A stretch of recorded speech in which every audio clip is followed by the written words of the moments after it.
Briefcase Man. Briefcase Man. I love the courage of the briefcase man. Man who knocks where they doubt if he can. In a briefcase he carries his dreams. Nothing shall make him lose his steam. Briefcase man. He was born last in a humble home. Home where everyone learns to share. Share the plate, share the clothes, share the bed. Most of all, share the mother's endless love. Teddy disappeared like a shooting star. Left everyone with a mental scar. He spent his last days in a neighbor's shack where he tried life with a different wife. His presence confirmed by his endless cough. Cough that comes from coal mine shafts.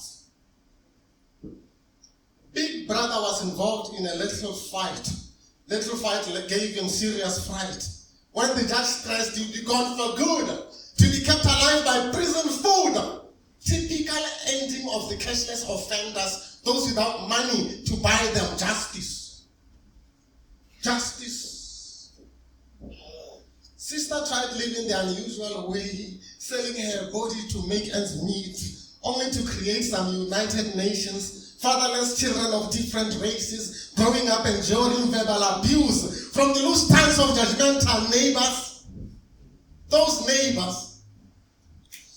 Briefcase brother just can't stop dreaming. Life has left him great at scheming. He has a briefcase so full of concepts, jealously protected from concept thieves. Those fools who steal bright ideas they cannot grow.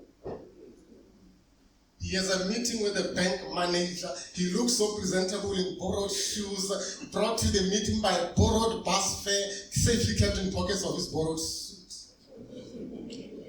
He has a very firm grip on his briefcase. He has his future in his briefcase. His escape from the ghetto in his briefcase. The jobs of the jobless in his briefcase. The government's future tax in his briefcase. The hopes of his humble home in his briefcase. That home which never gave the world a shining star. Shining star. I love the courage of the briefcase man. Man who knocks where they doubt if he can. In a briefcase he carries his dreams. Nothing shall make him lose his steam. This poem is dedicated to all the people in the world who move around carrying their bright ideas in briefcases, hoping that one day the business idea will change my life forever. Thank you.